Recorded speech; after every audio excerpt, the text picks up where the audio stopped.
ფილოსოფია რას ნიშნავს ეს? შეიძლება სხვა ფილოსოფოსები არ წაიკითხა, წაიკითხეს მამარდაშვილი და უკვე რაღაცაში გაერკვევი. იმის თქმა მინდა რომ მამარდაშვილი შეიძლება თქვენი ერთადერთი ფილოსოფოსიც კი იყოს და ამით არაფერი არ დაშავდება, არავინ არ ღარიბდება ფილოსოფიაში თუ იპოვის მასეულებს. ერთს. ხატრულ ლიტერატურაში თუ იტყვით რომ მარსელ პრუსტის მეც არაფერს არ წავიკითხავთ, მე მეწყინება, იმიტომ რომ თქვენ თავს გაიღარიბებთ. მეტი არაფერი. შეიძლება ყველაფერი იპოვოს მარსელ პრუსტთან, როგორც იპოვა ყველაფერი აბსოლუტურად მამარდაშვილმა, მაგრამ გარწმუნებთ ის ასე არ ცხოვრობდა. იყო ერთი კაცი, გვარად ალენი, რომელიც იყო დიდი ფრანგი პოეტის, მოაზროვნის, ფილოსოფოსის და არქიტექტორის და რა ვიცი ყველაფრის აკადემიკოსის საფრანგეთში. მარტო ერთი წერალია აკადემიკოსი, მოიცით, საქართველოა და ყველა აკადემიკოსი როა განსაკუთრებით წერალ აკადემიკოსი ირაკლი აბაშიძეს და გიორგი ლეონიძეს და სხვანი. და გავაფრინს ყველა წერალი აკადემიკოსი. საფრანგეთში ასეთი არა. საფრანგეთში ხარ წერალი, ხარ აკადემიკოსი ერთი. ყველა წერალი გიყურეს, როდის მოკვდები, რომ მე ის გახდეს. გასაგებია, აი ასეთი არ მოკვდა დიდხანს ანატოლი ფრანსი, მაგრამ როგორც კაი კაცი იყო. მაგრამ როგორც იქნა მოკვდა. ფრანგებმა აირჩიეს ის კაცი, ვიზეც მეგობრებით, ახლა პოვალერი, დიდი პოეტი, დიდი მოაზროვნე, ჩვენთვის განსაკუთრებით საყვარელი, იმიტომ რომ ბაჩანა დღეგვარზე ვაჩუკა ეს კაცი არა მარტო პოეზიის ვერავითაც ვაჩუკა, პოეზიის თარგმნას დიდი აზრი არა, მაგრამ აზრებით არის. აი ამ კაცმა პოვალერი თქვა, რომ მეყავდა მასწავლებელი, სახელად ალენი, გვარად ალენი, რომელიც ამბობდა, რომ მას ყოფნის რამდენიმე წერალი. მან ყველაფერი წაიკითხა და წასაკითხი, რომ მე თქვა, რომ ამდენი აღარ მინდო. მე ვერგებო ბალზაკს წავიკითხავ, ერთი სხვა ავტორი დაასახელა და საკმარისია, მე ყოფავ. ოღონდ თუ ბალზაკის მკითხველი ხარ, მაშინ ისიც უნდა იცოდე რასტინიაკი, რომელ მოთხრობაში გამოჩნდება პირველად. რასტინიაკი ბალზაკის ყველა ნაწარმოებში ფიგურირებს, თითქმის იცით, მას ასე იწოდე გამჭოლი პერსონაჟები. სხვადასხვა ნაწარმოებში ერთი და იგივე კაცი ჩნდება ხოლმე. აი რასტინიაკზე თუ იცი, სად გაჩნდა პირველად, უკვე ბალზაკი იცია. მეც სხვა შორის ვეთანხმები ამბობს, რომ ბალზაკი დიდია ამ პროცესში. ბალზაკი ერთადერთი წერალი იყო დედამიწის სურვილი, რომელმაც ყველა ნაწარმოები თანაბარი ძალისა დაწერა. როგორ ხდება ეს არ ვიცი. ასევე ალბათ პრუსტიც, რომელმაც ერთი დაწერა, მაგრამ ხელაა, რომ ყველა ტომი თანაბარი არის და ძალით. და ვერ იტყვი, რომ გერმანების მხარე ჯობია, მაგალითად შესანიშნავცის, რომელსაც ქვია გაქცეული უდავი ქალი, ან დატყვევებული ქალი და ეს წინვალეს წერალია თუ ვინმეს ჩვენი საუბრის მერე მამარდაშვილი პატარა ერთი საფეხურით უფრო შეუყვარდება, ნუ უნდა იცოდეს, რომ მამარდაშვილს უყვარდა პრუსტი. ანუ მამარდაშვილის ერთი წერალი იყო პრუსტი, ხოლო ალენის ერთი წერალი იყო ბალზაკი. და თქვენი ერთი ფილოსოფოსი თუ ერთი უნდა იყოს მაინდა-მაინც იყოს ბარემ მამარდაშვილი, იმიტომ რომ ორი ღირსება აქვს. პირველი აპარატოს არ წერს, რაც იმას ნიშნავს, რომ თქვენ გათავისუფლებული ხართ მთელი აპარატისგან, ვიცით რა აპარატი და რა შენიშვნები და იმან თქვა და ამისგან ყველაფრის საშინელებისგან, ანუ ტექნიკური ნაწილები და მეორე იგი თითქმის არ ხმარობს, ასეთ შემთხვევაში როცა ლაპარაკობს, თითქმის არ ხმარობს ფილოსოფიურ ტერმინებს. ანუ ისე ლაპარაკობს, თვითონ ადამიანია და არა ფილოსოფია. თქვენც ისეთ შაბჯერად გითხულობთ და გესმით რა დაწერა და არა თუ მაგალითად წერდა. სწორედ ფილოსოფიურ ამერებს წერს, მაგრამ გასაგებად. მე ამიტომ ვბედავ მასზე ლაპარაკს, იმიტომ მე არ ვარ არანაირი ფილოსოფოსი. მამარდაშვილის ყველა ლექცია მოსმენილი მაქვს, ან წაკითხული მაქვს, ან რაღაცნაირად. ხდება ესა და პირადად მე მას არცით ლექციაზე არ დავსწრებია. იმ რომ ზეთ რომ მამარდაშვილი რომ ლექციებს კითხულობდა, მე ამ დროს ესე იგი ვიუ მისტახ მისტოლა დალონა. ესე ასე აღნიშნავენ ციხეს. არც ისე შორო აკმაო შორო მაკილებში შუა ვოლგა და ახლა ის აღწერას არ შეუძლია. მაგრამ მე გავიცანდეს კაცი და მომისმენია და მილაპარაკია და ასე შემდეგ. უნდა გითხრათ, რომ მაშინვე გამიჩნდა ინტერესი ამის ყველაფრის მოსმენას, ამიტომ მე ვიყავი ერთ-ერთი კოლექციონერი, სულ ორ რაღაცას ვაგროვებით, დროს დროში ვისოცკის ჩანაწერებს ამ ტიპის რამეებს, როგორც არის გალიჩი, მაგალითად, კიდე იყო რამდენიმე, რომელიც მღეროდა უცნაურ რამეებს და მამარდაშვილი ჩანაწერდა. ორივეს ჭიდროდ მეურვეობდა უშიშროების კომიტეტი. მერც, მე რო გავდარებდი მამარდაშვილი 88-89 წლებშიც ჭიდროდ მეურვეობდა, მაგრამ არ დაიკარგა და თქვენი ცხრა ჩანაწერები ასე. არის ქართულად გამოცემული, მაგრამ ერთი რამ მინდა გითხრათ. პატიოსანი კაცი თუ ხარ, მამარდაშვილს უნდა მოусმინო. აი ამ ლექციებს მოსმენა ჭირდება, იმიტომ იქ ყველაფერი. მოსმენა ნიშნავს მის მოსმენას უშუალოდ. საერთოდ როცა დაიწყო ეს ლექციის კურსი, პირველ რიგში კარგად ჩანს, რომ ქართულად დაიწყო. მე თქვა რა ვეღარ გამოაცხადე, იმიტომ რომ პრუსტის თარგმანი არ გვაქვს, ამიტომ პრუსტის ციტირება მოხდება ხშირად. და რა თქმა მისთვის უფრო იოლი იყო უსულად ლაპარაკი, თუმცა იგი ქართულ შესანიშნავად პოპულარი იყო, რომ ენის გამო არის ლაპარაკი. ქართულად უბრალოდ აპარატის ამოაქვს ჩვენს ენაში, ძალიან ბევრი რამ დასამუშავებელია ფილოსოფიურ პროცესში. ერთი სიტყვით, პირველსავე ლექციაში მან თქვა ასეთი ფრაზა, რომელიც უნდა ვახსენოთ, იმიტომ რომ ჩვენს თემას მიუახლოვდა. მან თქვა ასეთი ფრაზა, რომ ხოიცითო მეო, ყავდა მარსელს ყავდა დებიის დები. მარსელი არის მარსელ პრუსტის რომანის თავარი მოქმედი პირი. ხო, შმაკიკაცია მარსელ პრუსტმა თავის დაარქვა მარსელი. ნახეთ, ეს შმაკობა საერთოდ წელებმა იციან ხოლმე, მაგალითად იდოსტატის მარჯვენაში არსაკიძის სახელი არის კონსტანტინე ხოის საოცრება და არსაკიძე დათუნბაც არის ლაზი, ანუ თითქმის მეტრელი, როგორც ავტორი კონსტანტინე გამსახურდია. ეჩვეულებრივი ცვლილებაა შმაკობა, ხოლმე უყვართ ავტორებს ეგეთი რამები. დოსტოევსკი პირიქით იქცეოდა თავის სახელს ყველაზე საზღარ პირებს ახლობდა ხოლმე. თავის მეტსახელიანად ხარჯი. ეს სპეციფიკური რამა თეორიაში შეგვიძლია ავხსნათ რა, როგორ არის, მაგრამ ეს ერთ დავტოვოთ ასე ვფასებთ. აი, ბები იყვნენ მოხუცი ქალები.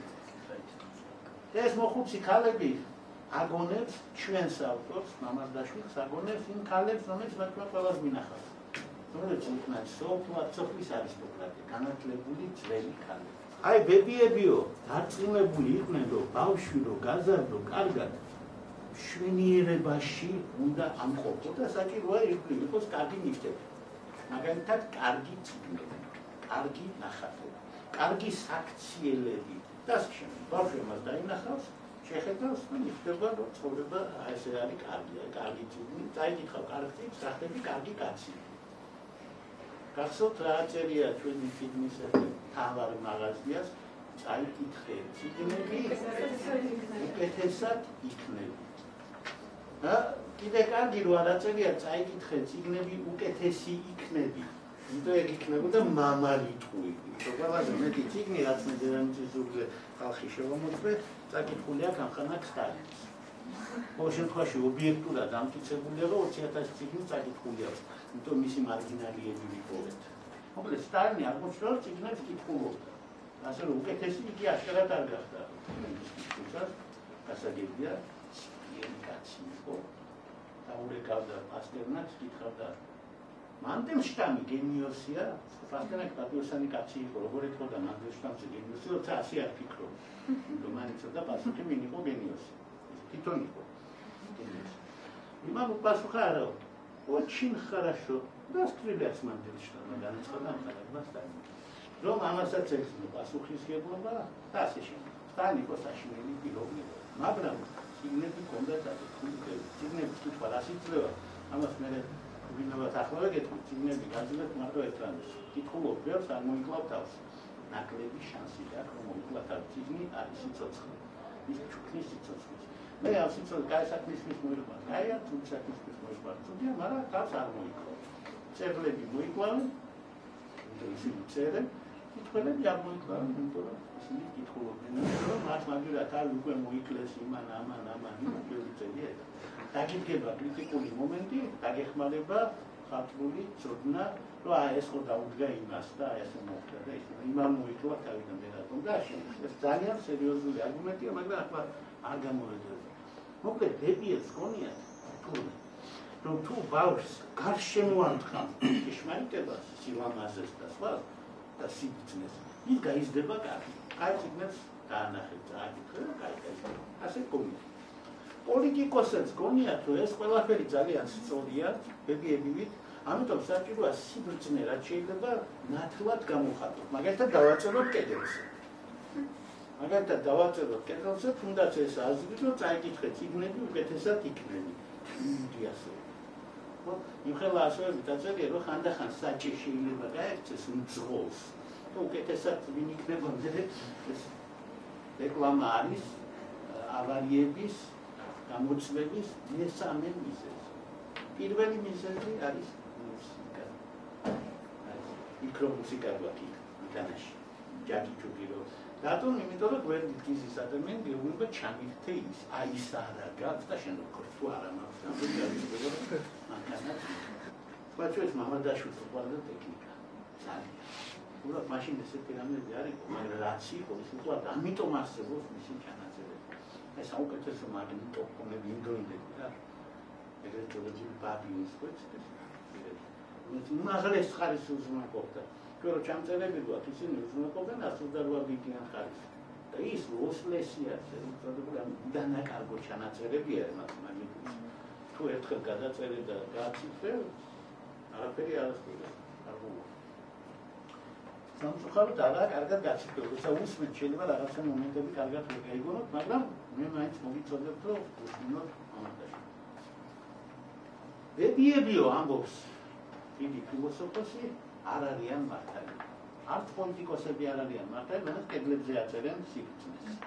მოიცა კომუნისტებს როგორ უყვარდათ მაგალითად სიბრძნის დაწერა. რა უნდა კომუნისტები? აბა მოვიდეთ ახალ დროში. ვიდეო მანქანი და რას ხედავ წარწერას. მე ძალიან ვერცნობდი უფალი მერყოს. მე კიდე მეგონა რო არა.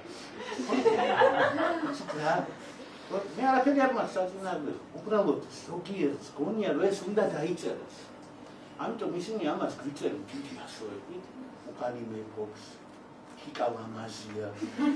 შენ რო ხედავ ის არ არის საკმარისი. შენ ხო შეიძლება იფიქრო ლამაზია თუ არა. ბებიები ცდებიანო ამბობს მამადაშვილი. ადამიანის აღზრდა არ შეიძლება, ანიმადები ავასაკეთ. არ შეიძლება ადამიანის აღზრდა. ადამიანი არ არის აღზრდის საგანი. იმედ ვასკიტანი. ადამიანი არ არის თუნდაც აღზრდის ობიექტი. ადამიანი საერთოდ არა ობიექტი. არასოდეს. აი მე ვარ მასწავლებელი 40 წელია. ზუსტად 40 წელია ვკითხულობ ლექციებს. თან არ იფიქროთ, რომ სადმე შევწყვიტე ეს საქმიანობა. 3 წელი რო ვიჯექი იქაც კითხულობდი, აქ რო ვიჯექი კიდე 6 თვე გაგებდეს იზოლატორში, აქ გამომჭირე 2 კაცი და იმათო.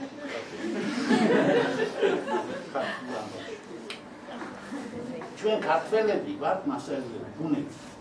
მამადაშვილი იყო ჭეშმარიტი ქართველი, ის იყო მასალი. მაშინ გვერდზობნა გამოეყენებინა სხვა რამისთვის. სპარტაშვილს უნდა გითხრათ, რომ უყვარდა ჩაცმა და ხურვა და ძალიან უყვარდა განები. და მართალი რო იყოს აკაკიც, განსხვავებით ჩემი მეგობრისგან, აკაკიც ერთხელ გულისხმობ. მე იცით რამდენჯერ უნდა მომეკლა თავი ბევრჯერ. მართალი რო იყოს ის ამბავი, რომ მასწავლებელი პასუხისმგებელია მოსავლის მორალურ აქციებს. ასეთი ღრმა სულელი ლიტერატურაში კი არა, ცხოვრებაშიც კი საქმე როცა მოხდეს, ცემენ რომ სულელი რატო ვარ მე რატო უნდა იყოს პასუხის ადამიანია თავისუფალია მე მონათქი არ მე ვასწავლე რაღაცებს მაგრამ ეს არჩევანია ხო ჩემი მასწავლებელი ვასიკოვიჩი ამბობდა კაცი ან კეთილი უნდა იყოს ან კეთილი ხოლო იმასაც კი ვასის ფიზიკულის მასწავლებელს ესმოდა რომ ადამიანი თავისუფალია ან კეთილი იქნება ან კეთილი ხო მაგრამ ის რაც ესმოდა ვასის არ ესმოდა ეკლესიას მე-16 საუკუნეში მამადაშვილი ასაც ამბობს დავაფიქსირეთ. ადამიანი არ არის აღზრდის ობიექტი. ადამიანი საერთოდ არაა საგანი. ადამიანი არა და მასწავლებელს არ შეუძლია ბავშვის გაზრდა. აბა მე ახლა რა ვშვები აქ? რა საქმიანობას ვეწევი მე აქ? აი ახლა ამის ახსნა არის მამადაშვილის კონცეფციის ყველაფერი. ნუ ბევრი ლაპარაკა ამის ირგვლივ, მე მოკლედ მოგახსენებ. თურმე ადამიანში შეიძლება სიკეთის შვენიერების ან რაღაცის, რომელსაც ვერ ასწავლი, ან სულიერების ეკვივალენტი დაიბადოს მისი გადაწყვეტილება. შემით კი არა, შენი გადაწყვეტილება. ადამიანი არის არა აღზრდის ობიექტი, არამედ ადამიანი არის განვითარების სუბიექტი. ესა ფორმულა. იცით, მე შემიძლია აქვე დავამთავრო ლექცია, იმიტომ რომ ძირითადი თქვი, მამარდაშვილმა სწორედ ეს თქვა. ეს ძალიან ღრმა აზრია, პატარა გავაანალიზოთ.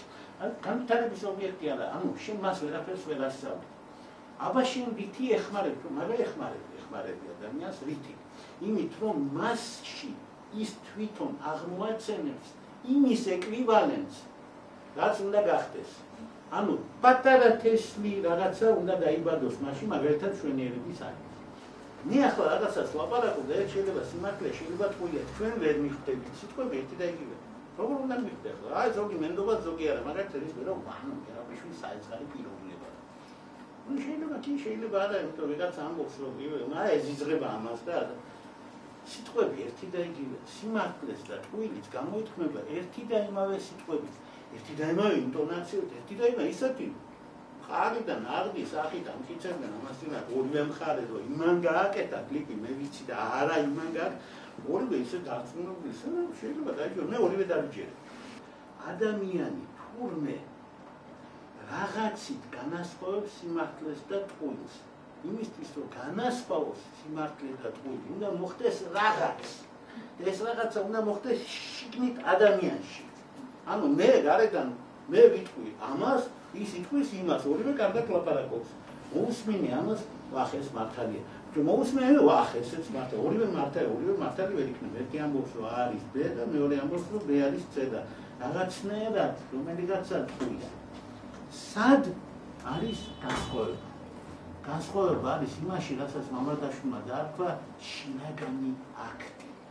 ანუ თქვენ მიღებთ შინაგანს საკუთარი რისკით, რომ ეს მართალია ან თქო, თქვენ იღებთ გადაწყვეტილება, ესაა მართალი და არა ის. თქვენ შეიძლება შეცდეთ, მაგრამ თქვენი გადაწყვეტილება. თუ თქვენ არ გადაწყვეტთ, არაფერი არ იქნება. ამიტომ მე თქვენ ვერაფერს ვერ გადმოგცემთ. თქვენ თვითონ გადაწყვეტთ, რომ დაბადოთ საკუთარ თავში იმის ეკვივალენტი, რაზეც მე ვლაპარაკობ. მე თუ გეუბნებით, რომ პრუსტი მაგარია, თქვენ შეგიძლიათ დაიჯეროთ, მაგრამ ეს სისიმლე იქნება, იმიტომ თუ არა გაქვს საკითხული, გინდა მაგარი იყოს, გინდა არ იყოს, მაგრამ რა აზრია, ხო, უაზრო ლაპარაკია. მაგრამ თუ თქვენ საკუთარ თავში პოულობთ ეკვივალენტს, იმისა, რომ ზაობას, გადაწყვეტილებას, რომ პრუსტი ეთქვა მაგარი გუნდი წავიკითხავ, მაშინ თქვენ გაქვთ შანსი ეს სიმამაზე დაინახოთ. თუ არა, არა უცებ ყველაფერი დაინახოთ. ამიტომ არის რომ ერთსა და იმავე საგან ჩვენ სხვადასხვანაირად ვუყურებთ. თუ მოდი მოვიყვან იმ მაგალითს, რომელიც მოიყვანა პრუსტმა და რომელიც მოიყვანა მამარდაშვილმა. სწორედ ამ საკითხთან დაკავშირებით. როდესაც ადამიანები ერთსა და იმავე სხვადასხვაგვარად ხედავენ შინაგანი გადაწყვეტილების, ანუ შინაგანი აქტის გამო. შინაგანი აქტი რას ნიშნავს, იცით? მარტო შენიცი როგორაა სამყარო აწყობილი. სხვა არავინ არაფერი არის. თქვენ არ აკყავთ მასწავლებლები, მოძღვრები, ყველა ტყუის, ან ყველა მართალია. თქვენ თვითონ წვეთთ შიგნით, შინაგანი აქტი. და ეს თქვენი რისკია. შეიძლება შეგეშალოთ, შეიძლება არა. თუ ბევრ სწორ გადაწყვეტილებას მიიღებთ, კარგია, როცა მიხვდები რომ შეგეშალოთ, უკვე კარგია, იმიტომ რომ ყველა გზა შეცდომიდან მიდის სიმართლისკენ. თავი არის რომ არ გეგონოს სიმართლე ის, რაც სიმართლე არ არის, თორე თუ იპოვე რომ შეგეშალა, ეს ძალიან კარგია. ამიტომ უნდა გაბედო. მამარდაშვილის მეორე იდეა გაბედე. საპერიაუდე. გაბედე აზროვნება. გაბედე იყო ბრძენი. გაბედე გაახურო და გაბედე საერთოდ რაღაცა თქვი, გაბედე და გამოდი აი ხალხი ხო წეშინიათ საჯარო გამოსვლების. მე სულ შეკრაფტი შინია. აი რა მოხდება? აუშვეთ შემეშალ დამაყრიან კოკოვას და არასოდეს არაფერი არ არის საშიში. საშიში სპარანა. საშიშია რომ მუდმივად გწამდეს ის, რასაც ახლა მაგალითს მოვიყვანო. ორი კაცია, ერთი უკვე თქვენ იცით მარსელი და მეორე კაცს ქვია სენკლუ. რობერი ქვია საერთოდ, სენკლუ მისი გვარი, არისტოკრატია. როდესაც რობერმა სენკლუმ არისტოკრატმა უნივერსიტეტში პატივისცემს და მარსელმა იციან რომ არსებობს ერთი ქალი სახელად რახილი. რაქელი, როგორც გინდათ ისე თარგმნი. რახილი არსებობს და სენ კლუბს გონია რომ ამაზე უკეთესი ქალი დედამიწის ზურგზე არსებობს. იქება ვინახავს ეგეთი ფიქრები კი ის ვართ და ლამბობენ რომ ის ყველას ჯობია. ამ დროს შეცდომი, შემთხვევით, ბედისწერის განგების ძალით მარსელმა იცის ვინ არის რახილი. ნანახი ყავს ზაროსკიპოში, ბოზია აი იმისთვის ღმერთია, სხვა ღირებულიო, მე არ მოხდა ბოზი ადამიანი არა, რაც დოსტოევსკის აზრით მარტო ბოზები არიან დიდი ადამიანები. აქ ჩემი ზავარა იმის აზრია ასეთი, იმან რო გაიგოს რომ ეს ისეთია, მოხდება სენტი. ახლა ესე თქმარი ორი მეგობარია, ერთმა იცის რახილი ვინა, მეორემ არ იცის. არსენი გაუგნებულია და ეს ფილოსოფიური საკითხი ჩვენ უნდა გავოგნდეთ.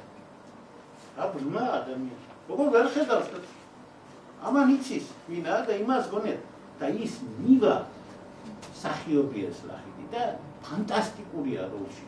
რაოგნებულია სენკუ და შეყვარებულია და გადარებულია და მივა კულისებში გააცნო და კულისებში რომ დაინახავს ქალს ფერმანის განშე არის ემოციების გარეშე მუღოვანი ქალი, არავითარი მოხიბლა. ცოტაში აშკოთებს, იმიტომ რომ სცენაზე სხვა არის, სხვა. მაგრამ კი არ იფიქრებს, რომ იქნებ რაში ასე. არამედ შეეზარება ფიქრი და ამ საკითხს გადადებს. აი ფილოსოფიის თავი პრობლემა. ფილოსოფიის თავი პრობლემა გადადება. არ უნდა გადადო. ფიქრი არ უნდა გადადო. ადამიანი ყალიბდება ასე. შინაგანი აქტი საჭიროა დღეს და ახლა.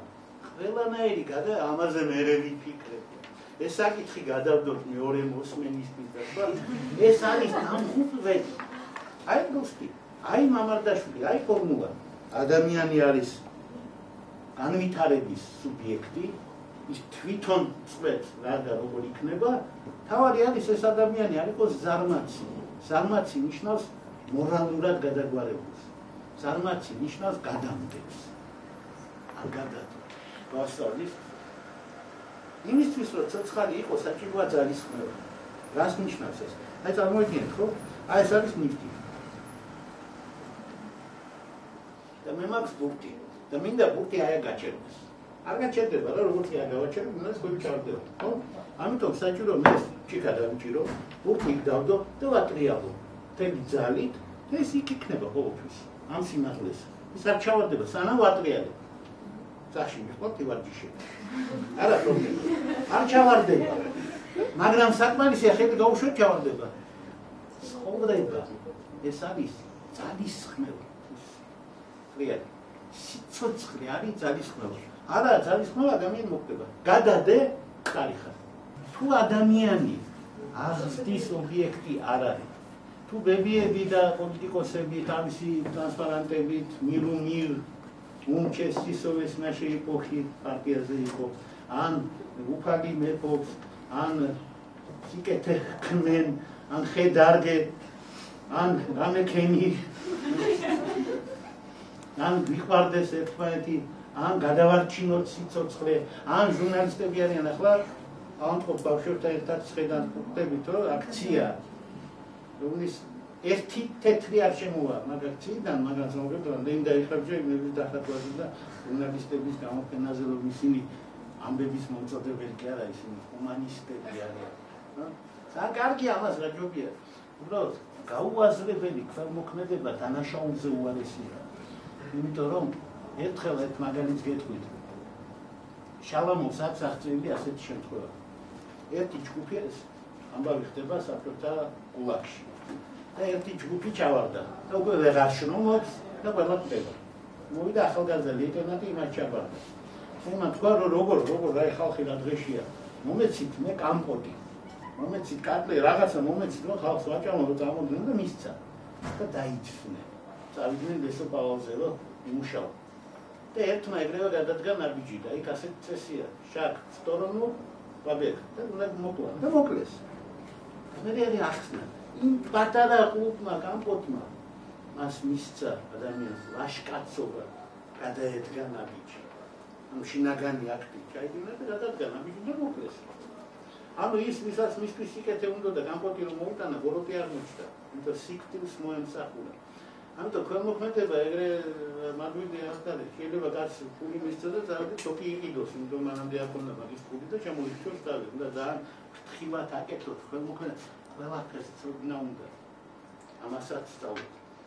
ერთი სიტყვით გამგვალებისკენ მომყავს ამბავი. პირველი, ცოდნა არ გადაეცემა. მასწავლებელი ის არ არის, რაც თავის გონია. მეწევლობა არ ემსახურება ჩვენს გაუმჯობესებას. მოძღვრებები ჩვენ უკეთეს ვერ ხდიან. მოძღვრებას რომ რამე შეეძლოს 2000 წელი რო გეუბნებიან არ მოკლო, იქნებ არ მოგვეძლო. არ შეუძლია არაფერი. იმიტომ რომ იმავე კაცმა ვინც გითხრა არ მოკლო, ისიც გითხრა რომ შენ თავისუფალი ხარ, გინდა მოკლა, გინდა არ მოკლო. თავისუფლება უმაღლესი ღირებულება, რომელიც გვჭირდება თურმე შინაგანი აქტების ჩასატარება. ადამიანი არის შინაგანი აქტების წყება. ასე იზრდება იგი, ასე ყალიბდება პიროვნება. შენ აკეთებ აქტებს, შინაგან აქტებს. შენ აკეთებ არჩევანს. შენ წყვეტ რა არის მართალი, რა არის ტყუილი. შენ გეშლება, შენ სწორდება, მე მივდიოდი და ვეცემოდი, ისევ ვდგებოდი და მივდიოდი, აი ეს ხარ შენ. რაც შენ არ ახარ, რაც არ შეგიძლია რომ იყო, ის არის სქემა. ის არის სქემა, რომელიც შეგიძლია წეროდა ყველა ნაწარმოებში წერია, რომ თუ აი ასე მოიქცევი, მაშინ. თქვენიცით შესანიშნავი ფორმულა if then. If კაუდრის ერთს, then c უდრის ორს. ხო? და პრობლემა. ვარი ეგეთი რამე. ხო და if then როცა გვაქვს, თუ k შეიცვალა, c შეიცვლება და ეს არის c-ის ასი. ვინც თავიდან მოიფიქრა ფიზიკალკი ერქვა ადრეან პროგრამას, spreadsheet-ის ტიპის პროგრამას, ის იყო გენიოსი. რომაც ყველა ამდენ გადაანგარიშებას აგერეთ შევცვლით და ფორმულები თვითონ შეცვლა ყველაფერს. If then არის ის რითიც ჩვენ ვასწავლიან ცხოვრებას.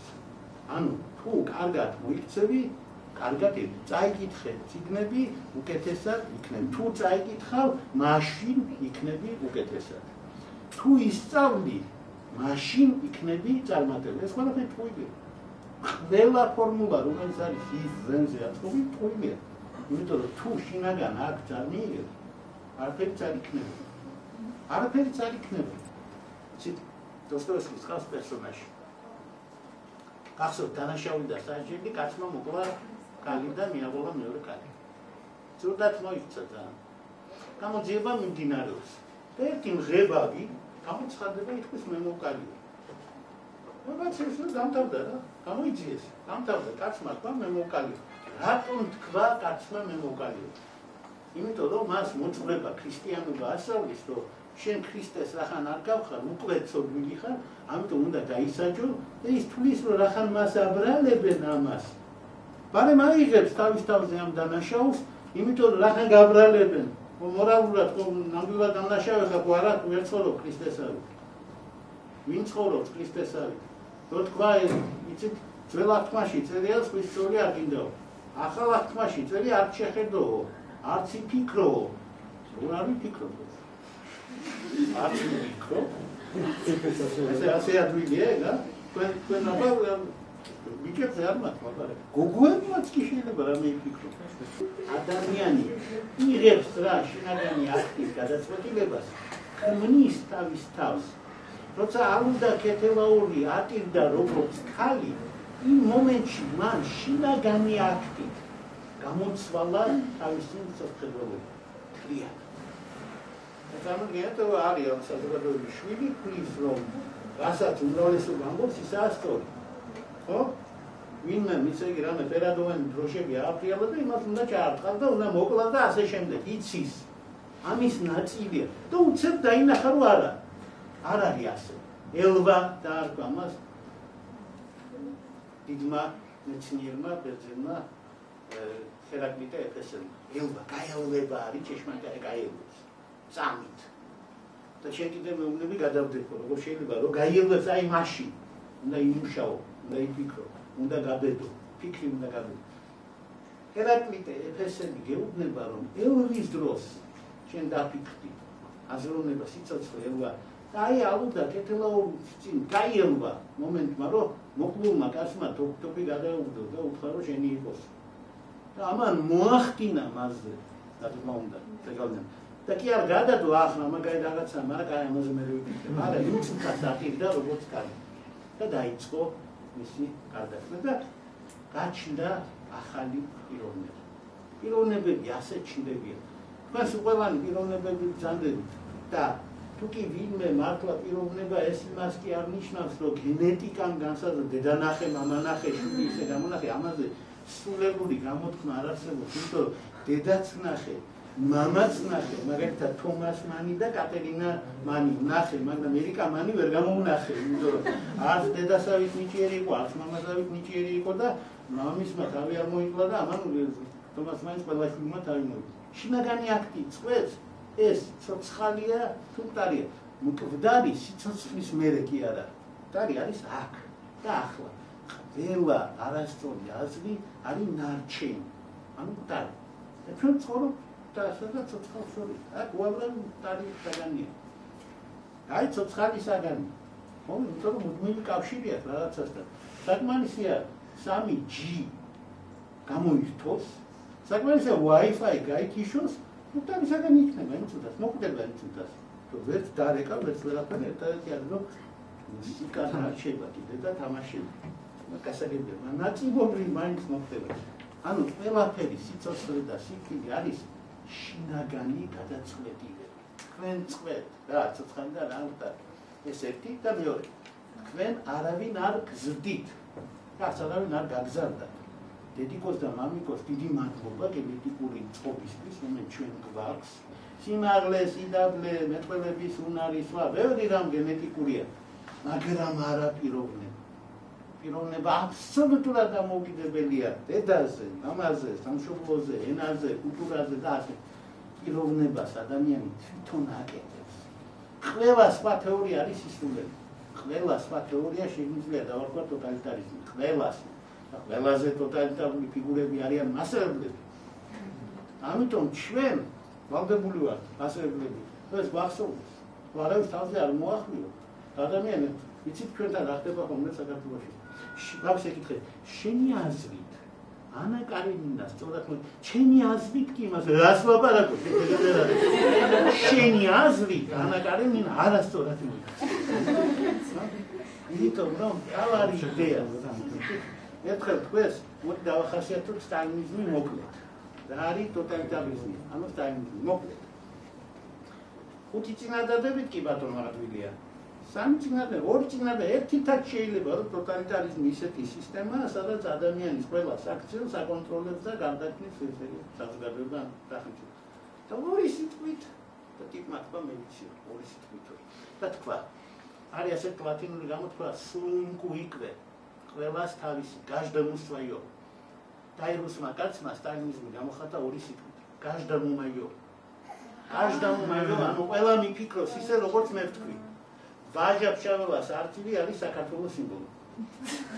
არავით არის თბილისის დინამოს სიმბოლო, როცა ის ძვის ფოხავს და ესე იგი ორი დილა ანადგურებს, არ არის. იგი არის გინდა თუ არა საქართველოს სიმბოლო მე-19 საუკუნეში.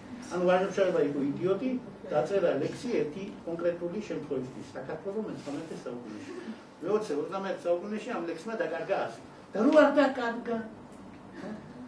არ დაკარგა. არ დაკარგა, იმიტომ რომ სიმბოლო ძვირფასუნებებო არის აი ესეთი რამ. უდრის უსასრულობას, რომელიც მოიცავს ყველაფერს, მათ შორის ასაც. ანუ არწივი შეიძლება იყოს ყველაფერი, საქართველო, ჩინეთი, ვაჟა-ფშაველა, რომელიმე ცუდი იყო ნიშა სააკაშვილი. და შემდეგ, მაგრამ ამავე დროს შეიძლება იყოს არწივიც. თქვენ ვართ სუბიექტები. ობიექტები, არა ვიღაცის სამიზნე, ანუ ჩვენ თვითონა ვართ მიზანი. ადამიანი არის სამყაროს ცენტრი. ეს კაი ადამიანი კი არა. ადამიანი, ზოგადად. ანუ იგი უფრო მაღლა დგას, ვიდრე მაგალითად სხვა გაერთიანებები. ვიდრე მაგალითად კლასი, ვიდრე მაგალითად სამშობლო, ვიდრე მაგალითად კაცობრიობა. ამ არ შეშფოთი. ასე პირველი დასკვნა ჩვენ გავაკეთეთ. ადამიანი თვითონ ქმნის საკუთარ თავს, ეს მისი შინაგანი აქტია, ეს ერთია და მეორე ადამიანი ობიექტი არა, ადამიანის სუბიექტი. რაც იმას ნიშნავს, რომ ადამიანი უფრო მნიშვნელოვანია ვიდრე სამყარო. ხობობითი უფრო მაგარია ვიდრე მრავლობითი. ერთი უფრო მაგარია ვიდრე ბევრი. და ადამიანი, როგორც ღმერთის და ჭეშმარიტების მატარებელი არსება, უფრო მნიშვნელოვანია ვიდრე თუნდაც სიცოცხლე. ადამიანი არ არის აღზრდის საგანი, მას ვერ გაზრდილი. ის თვითონ დაიბადება მასში ეკვივალენტების სახით. ანუ თლიანად ადამიანი კი არ იბადება. მოდერა ტესტი ჩავარდება ადამიანობის და ის მე აყვავდება მაგ აყვავებაში ჩვენ გამოდგებით. ლიტერატურაც გამოდგება, მასალების გამოდგებიან და სხვა. მაგრამ ის ტესტი ადამიანმა თავის თავში თვითონ უნდა ჩაარგოს. ეს გადაწყვეტილება მან უნდა მიიღოს გადაწყვეტილება.